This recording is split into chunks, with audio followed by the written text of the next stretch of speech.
Assalamualaikum warahmatullahi wabarakatuh. Bismillahirrahmanirrahim. Alhamdulillahirabbil alamin wassalatu wassalamu ala rasulil amin wa ala alihi wa ashabihi ajma'in. Amma ba'd. Alhamdulillah, pada kali ini kita dapat bertemu lagi di bawah tajuk Ar-Ruh. Dia merupakan tajuk yang keenam dalam buku teks pelajaran Tauhid bagi Sukatan Pelajaran Tinggi Agama Malaysia. Dan untuk kali ini kita akan bahaskan dalam 4 perkara penting, iaitu pertama berkaitan dengan dalil kewujudan roh, apakah roh ini wujud dan apakah dalil dan juga sandarannya. Kemudian kita akan mengetahui juga pandangan ulama berkaitan orang yang mengkaji secara detail berkaitan dengan roh. Apakah boleh kita mengkaji mendalam ataupun istilah dia al-haud, mengkaji secara mendalam berkaitan dengan roh dan juga dalil setiap pandangan. Kalau ada yang kata boleh, apa dalilnya, dan yang kata tak boleh, apa dalilnya, dan ataupun ada pendapat yang lain. Kemudian yang ketiga, pandangan berkaitan dengan roh dan juga hujah setiap pandangan tersebut.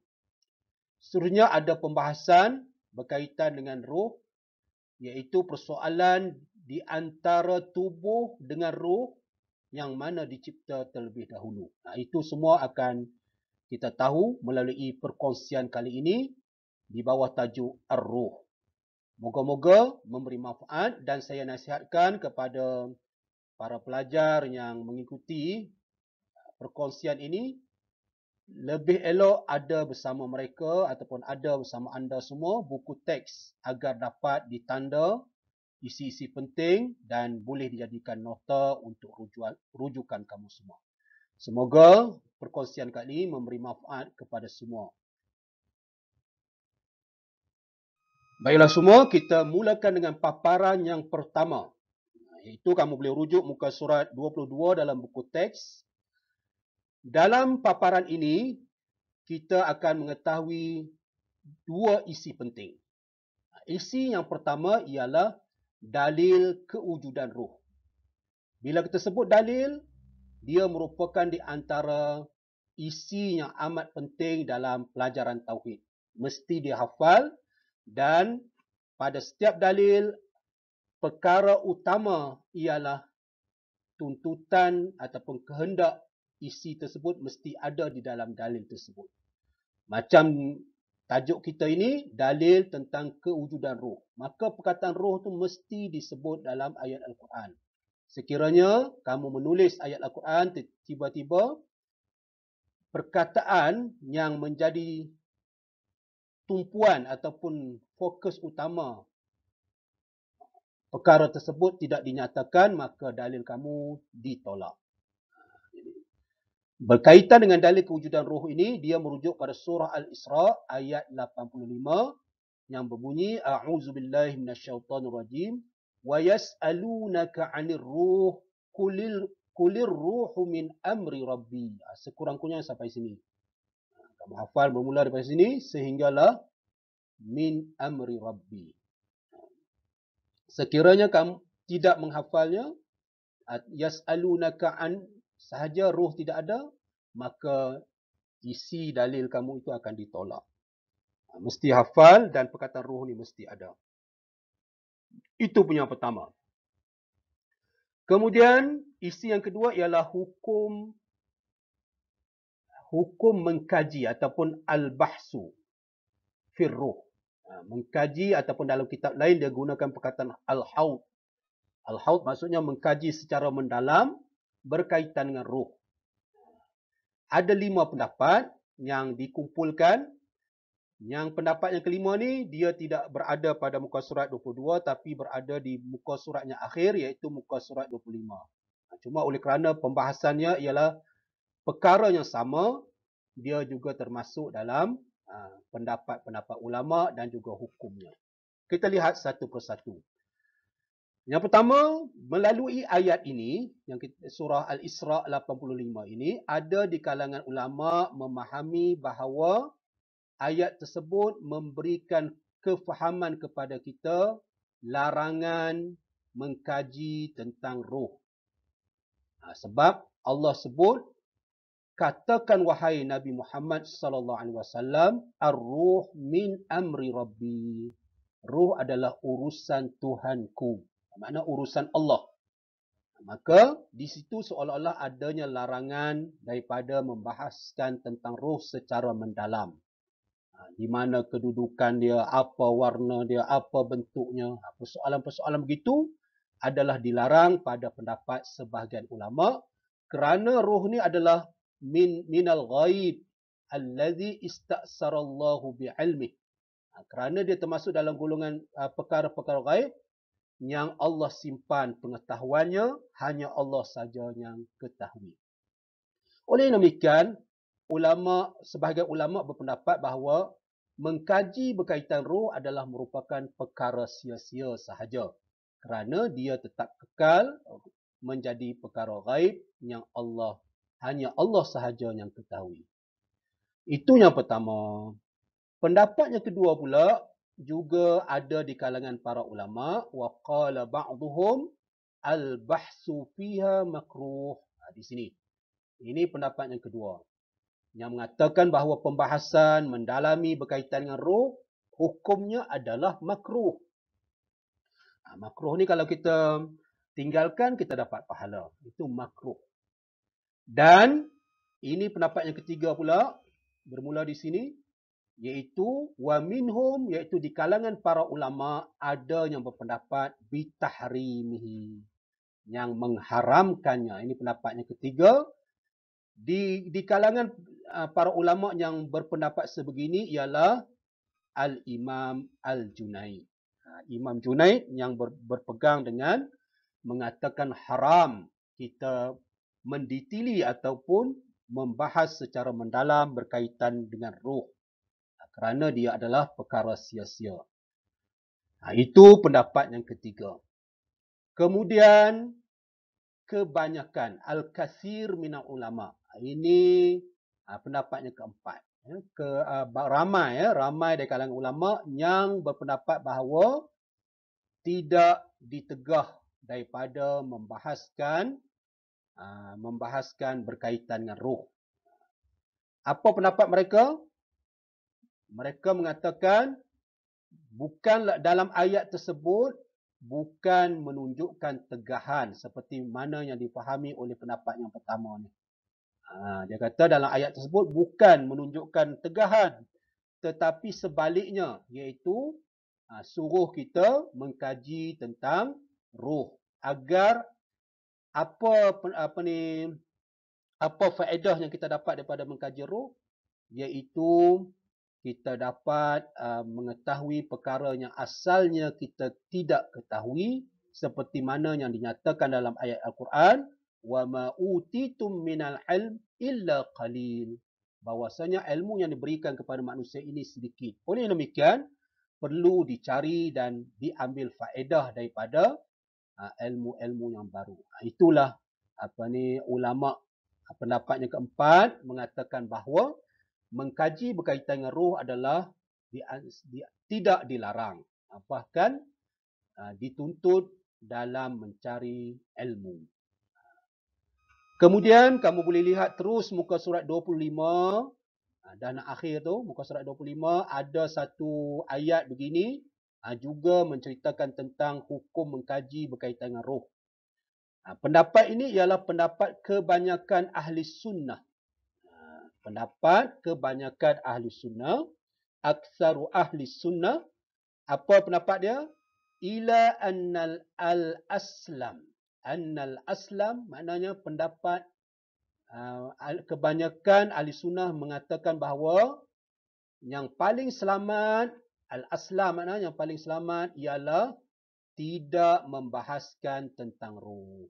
Kita tak payahlah nak mengkaji secara mendalam tentang ruh ini. Sebab kalau kaji pun memang tak dapat apa. Kerana dia termasuk dalam perkara ruh, perkara yang ghaib. Hanya Allah saja yang mengetahui. Jadi kebanyakan ahli sunnah mengatakan lebih selamat kita tidak mengkaji secara mendalam berkaitan dengan ruh sehingga mengganggu pemikiran kita. Itulah dan pendapat ini disokong oleh ataupun menjadi pegangan kepada pengarang kitab yang kita pelajari sekarang, iaitu Jawharatul Tauhid. Pegangan yang kelima ini adalah merupakan pendapat yang dikuatkan ataupun disokong oleh pengarang kitab Jawharatul Tauhid, iaitu kita lebih baik meninggalkan perkara yang berkaitan dengan kajian mendalam berkaitan dengan roh. Itulah dua isi penting. Yang pertama berkaitan dengan dalil kewujudan roh. Yang kedua tentang hukum pandangan ulama berkaitan dengan hukum mengkaji secara mendalam berkaitan dengan roh. Ada 5 pendapat. Yang paling kuat daripada 5 ini ialah pendapat yang kelima, iaitu lebih selamat kita tidak membahaskan berkaitan dengan roh, agar pemikiran kita tidak terganggu ataupun tidak terlibat dengan perkara-perkara yang sia-sia. Itu pendapat yang kuat. Pada paparan ini, dia merupakan isi yang ketiga. Pada paparan yang lepas ataupun dalam muka teks kamu dalam muka surat 22, kita dah tahu ada di kalangan para ulama yang mengharuskan untuk membahaskan tentang roh. Iaitu di kalangan orang yang mengharuskan tu, mereka berbeza pendapat pula berkaitan dengan hakikat roh. Bentuk dia macam mana kedudukan dia dan sebagainya. Tengok muka surat 23. Wakhtalafal ulama'ul mujizun lil bahsi fir ruh. Golongan ulama yang mengharuskan untuk mengkaji, golongan yang mengharuskan untuk mengkaji, mereka berbeza pendapat pula berkaitan dengan roh. Berbeza pendapat, kalau kita tengok dalam buku kamu, dia ada 4 pendapat. Pendapat yang pertama, faminhum man qal annaha jismun lahu suratun wa a'da'un. Sampai situ. Ini pendapat yang pertama. Pendek ya. Sekali hafal boleh dah hafal ya. Dia merupakan jisim. Jisim ni maksudnya perkara yang kalau manusia kita panggil tubuh lah. Jisim ni dia mengambil perkara yang mengambil ruang yang sifat boleh duduk kat dia. Itu nama dia jisim. Jadi jisim dia merupakan satu jisim mempunyai bentuk dan juga anggota. Lahu suratun. Yang jisim tadi mempunyai bentuk dan juga anggota. Seperti mana badan kita juga. Badan kita ada tangan, ada hidung dan sebagainya. Begitu juga pada pendapat yang pertama ni mengatakan roh pun sebegitu. Pendapat yang pertama tu adalah yang didokong oleh li ba'dil malikiyah. Ini nama dia sahibur ra'i. Sahibur ra'i. Jangan tertukar dalam peperiksaan nanti di antara sahibur ra'i dan juga ra'yu. Pemilik pandangan dan juga apakah pandangannya. Ramai yang calon tertukar pandangan dan juga sahibur ra'i. Pandangan dan pemilik pandangan tersebut. Jadi hati-hati dalam menjawab. Pendapat yang kedua ialah wa yara Imamul Haramain. Imam Haramain pula berpendapat bahawa an-ruh jismun latifun syaffafun mustabikun bil jismi. Sampai sini. Pada pendapat Imam Haramain, dia kata roh ialah satu jisim yang lembut, yang syaffaf, makna jernih, yang boleh kita pandang tu tembus, atau syaffaf. Mustabikun, yang bersebati dengan jisim. Bersebati dengan jisim yang lain pula. Itu roh. Dia nak gambarkan sebati macam mana? Dia datangkan contoh di sini. Seperti sebatinya air dengan batang kayu yang masih menghijau. Maksud kayu yang belum mati lagi. Bila kita tengok, kita cantas batang yang masih itu, kita dapati ada cecair dalam batang tersebut. Begitu juga roh. Dia bersebati dengan tubuh seperti mana air tadi. Dan seterusnya dihuraikan lagi, fahiya sariyatun fi jami'il badan. Roh tadi dia menyelinap ataupun bergerak keseluruhan tubuh. Itu pendapat Imam Haramain. Kemudian pendapat yang ketiga pula yang dipegang oleh sekumpulan daripada ahli sufi dan juga Mu'tazilah. Mereka berpendapat bahawa annaha laysat bijismin wala aradin. Mereka kata roh ni bukanlah jisim dan bukan juga sifat. Tidak jisim, tak sifat. Jadi macam mana? Bahkan dia kata roh adalah jauharun mujarrad. Jauharun mujarrad. Maknanya satu zat yang semata-mata zat. Yang berkait dengan tubuh, kaitan mentadbir. Kaitan yang mentadbir. Maksudnya roh ni dia berkait dengan, dia benda yang asing, tapi berkait dengan badan untuk mentadbir. Bermakna, bila ada roh ni lah yang kita boleh bercakap, bila kita boleh berfikir, kita boleh bergerak, kita boleh ada keinginan itu dan ini. Semua tu adalah disebabkan kita mempunyai roh. Kita mempunyai. Itu pendapat jamaah as-sufiyah dan juga Mu'tazilah. Jadi kamu hafal di sini sampai akhir ya. Di sini. Ini adalah pendapat Sufiyah dan Mu'tazilah. Dan yang terakhir sifat pendapat Al-Izz bin Abdissalam. Dia kata anna likulli fardin ruhaini. Pendapat dia agak unik. Dia kata setiap individu mempunyai dua roh. Setiap individu ada dua roh. Apa dia roh yang pertama? Nama dia roh yaqazah. Roh jaga ataupun sedar. Yang kedua, rohul hayah. Roh hidup ataupun kehidupan. Ada dua jenis roh bagi setiap individu. Okey, apa huraiannya lagi? Wa iza kharajat ruhul yaqazah namal insan. Apabila roh yaqazah tadi keluar daripada tubuh manusia, apa yang terjadi pada manusia ialah nam.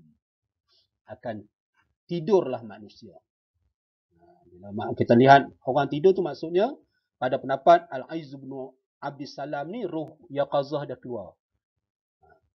Kemudian apabila keluar roh hayah tadi, apa yang terjadi ialah mati.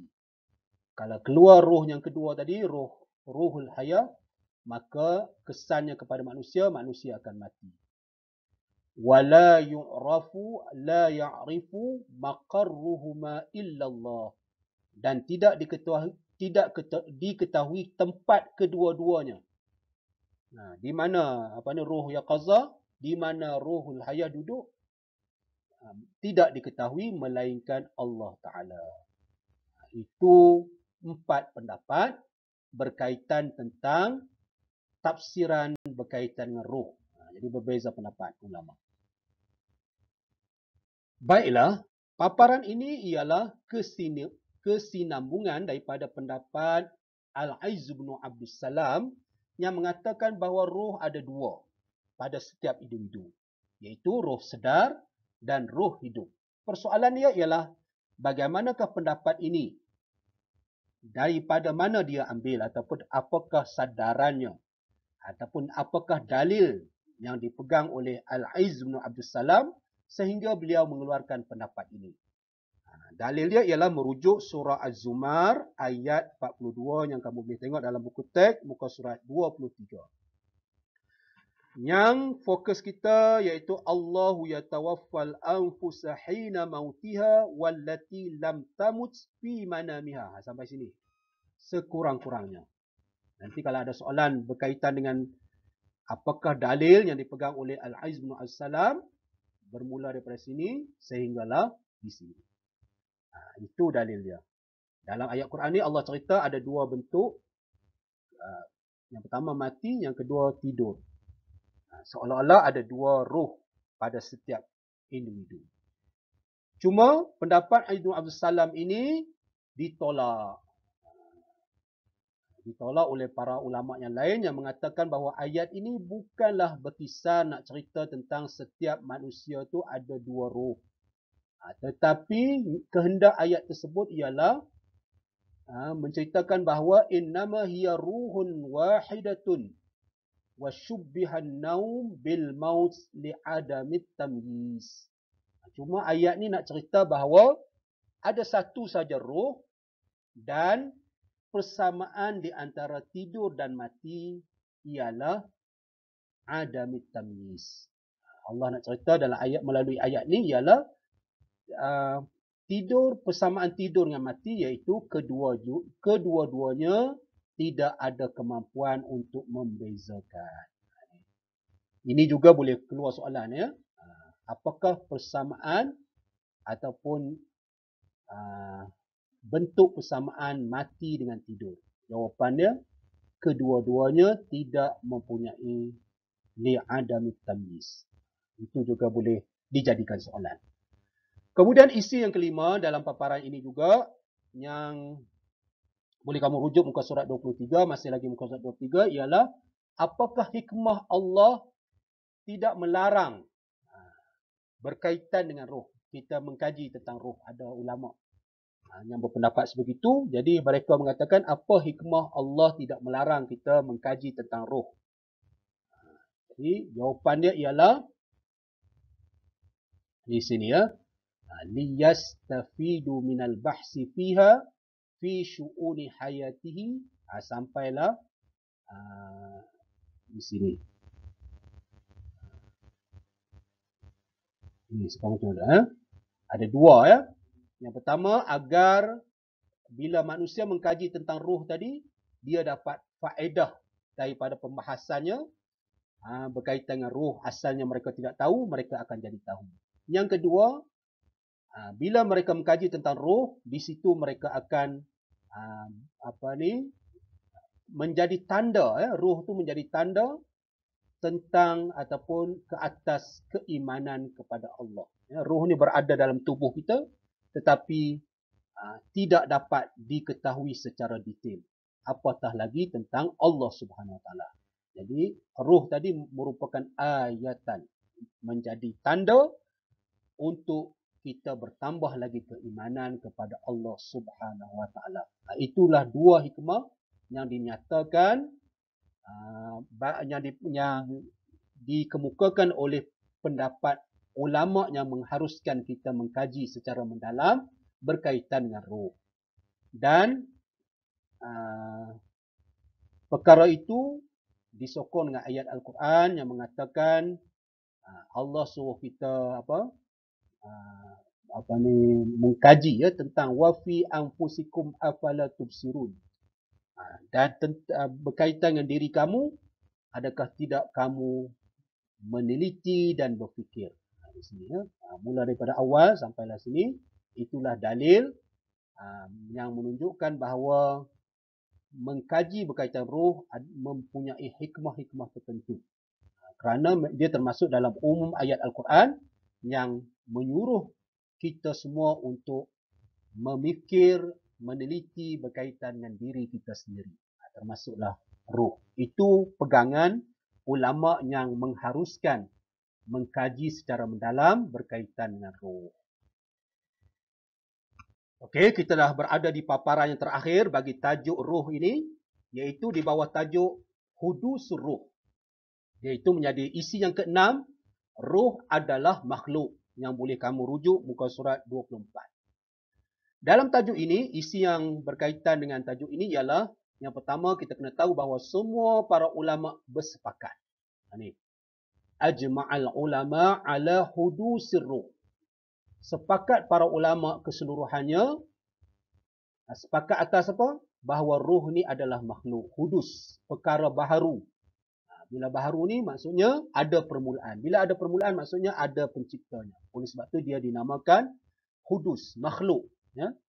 Kerana dia juga termasuk daripada alam dan alam adalah hadis.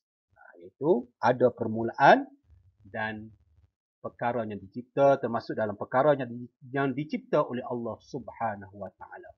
Itu sepakat para ulama. Yang menjadi perbezaan di kalangan para ulama ialah pembahasan di antara tubuh dengan roh, mana satu yang dicipta dahulu. Apakah tubuh dicipta dahulu ataupun roh? Ada dua pendapat ulama. Di sini ya. Kamu boleh rujuk muka surat 24 ya. Yang pertama di sini dan yang kedua di sini. Kita pergi yang pertama dulu. Yang mana yang mengatakan di sini bermula ni faminhum. Yang intro dia ni tak payah tengok. Wala ikhtalafu fima iza kanat ar-ruh makhluqatan qabla al-badani am badani makhluqun qablaha. Ini persoalannya. Ini persoalan. Ruh ni makhluk dicipta sebelum badan ataupun badan dicipta sebelum roh. Itu persoalannya. Jadi para ulama yang pertama mengatakan faminhum man zahaba ila, sebahagian ulama berpendapat bahawa annar ruha makhluqatun qabla al-badani. Bahwasanya roh dicipta sebelum badan. Itu pendapat yang pertama. Makna roh wujud dulu, barulah Allah cipta badan. Kemudian pendapat yang kedua ialah bermula di sini ya. Wa zahaba ba'dhum wa minhum al-Imam Abu Hamid Al-Ghazali ataupun Imam Ghazali. Pendapat yang kedua ni dipegang juga oleh Imam Ghazali. Dia kata bahawa annal badana khuliqa qabla ruh. Badan ataupun tubuh ni dicipta dahulu sebelum roh. Badan dulu barulah roh. Di antara daripada dua pendapat ini, setiap pendapat dia ada dalilnya menjadi sandarannya. Ini juga penting ya, dalil amat penting bagi setiap isi. Okey, yang pertama tadi yang mengatakan bahawa roh wujud dulu bersandarkan dua dalil ya. Pertama surah Al-A'raf ayat 172 dan juga hadis tersebut disepakati oleh Bukhari dan Muslim. Ayat yang pertamanya ialah Allah cerita bahawa Allah mengambil daripada belakang Nabi Adam zuriat, dan Allah tanya kepada mereka, adakah aku Tuhan kamu? Qalu bala syahidna. Ketika itu roh menjawab, kami bersaksi bahawa Allah merupakan Tuhan kami. Itu dirakamkan dalam Al-Quran. Oleh sebab itu di sini menunjukkan bahawa roh memang dah ada dah. Sebelum diciptakan tubuh manusia, Allah dah tanya, dah siap-siap pada roh, siapakah Tuhan yang mentadbir kamu semua. Jadi ketika itu roh menjawab, qalu bala syahidna. Jadi Allah tanya, adakah aku Tuhan yang mentadbir kamu semua? Maka jawab roh ketika itu di alam roh, kami menyaksikan bahawa engkaulah yang mencipta dan mentadbir kami. Itu menunjukkan, ayat ini menunjukkan bahawa roh telah pun wujud. Begitu juga dikuatkan lagi dengan sabda Nabi SAW, al-arwahu junudun mujannadah. Roh-roh ni ialah kelompok yang berkelompok. Junudun mujannadah. Yang ada kelompok yang berbeza-beza.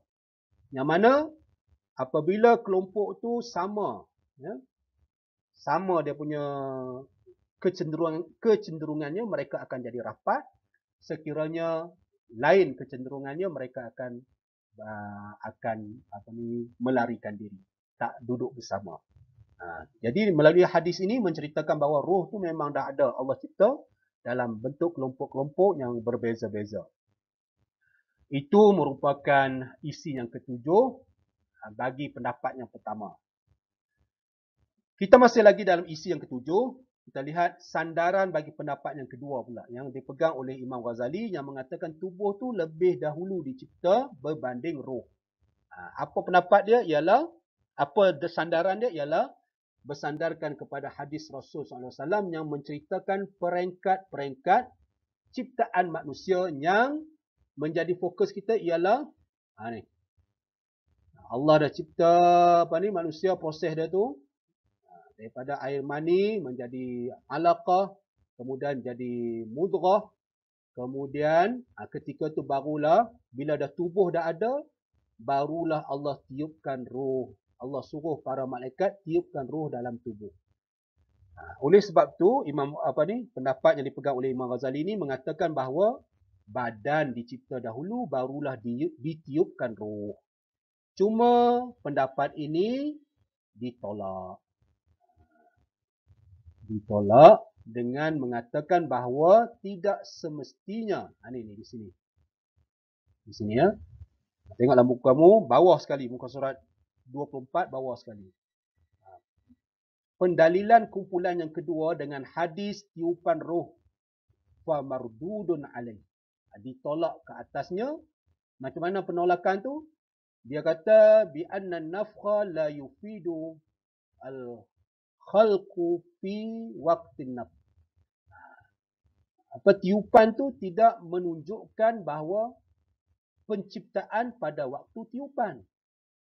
Tetapi kadang-kadang tiupan ma huwa makhluk min qabl, iaitu adalah makhluk yang telah pun dicipta sebelum tu. Bukan hujahnya mengatakan oleh kerana roh ditiup dalam tubuh, maksudnya roh mesti tubuh kena ada dulu baru roh. Jadi dijawab di sini tidak semestinya bahawa bila tiupan tu menunjukkan bahawa perkara tu tak wujud lagi sebelum tu. Sedangkan roh tu dah dicipta. Tiupan tu tidak menjadi bukti bahawa kewujudan dia terkemudian daripada tubuh. Cuma ditiup sahaja. Benda tu dah ada, cuma ditiup masuk dalam tubuh. Itu penolakan bagi pegangan Imam Ghazali. Dan di antara dua pandangan ni, mana pandangan yang lebih kuat? Ni, di sini ya. Ar-ra'yul awal arjah. Tengok muka surat 24, perenggan sebelum akhir itu, atas sebelum akhir itu. Ar-ra'yul awal arjah. Dia merupakan isi yang terakhir dalam pembahasan kita ni, iaitu pendapat yang pertama, iaitu pendapat yang mengatakan roh tu lebih dahulu wujud ataupun dicipta berbanding tubuh tu adalah lebih kuat. Itulah pembahasan ringkas berkaitan dengan roh. Manakala muka surat 25 tu telah pun dibawa dalam paparan yang pertama dulu, yang menceritakan tentang pendapat ahli sunnah. Merupakan yang lebih selamat ialah kita tidak membahaskan secara terperinci berkaitan dengan roh. Itu telah disebut dalam paparan yang pertama, tapi dalam buku teks kamu ni ada dalam muka surat 25. Itulah pembahasan berkaitan roh. Moga-moga. Jadi sebagai akhirnya saya ucapkan jazakumullah khairan katsira. Semoga perkongsian ini memberi manfaat yang besar kepada kita semualah, untuk kehidupan di dunia dan di akhirat, dan untuk lebih khususnya untuk peperiksaan kamu. Keluarkan isi-isi penting yang dinyatakan, jadikan nota, hafal, tulis hafalan. Moga kamu semua berjaya dalam peperiksaan STAM yang tidak lama lagi, insya-Allah. Wallahu alam. Terima kasih. Sehingga bertemu lagi dalam pertemuan yang akan datang. Assalamualaikum warahmatullahi wabarakatuh.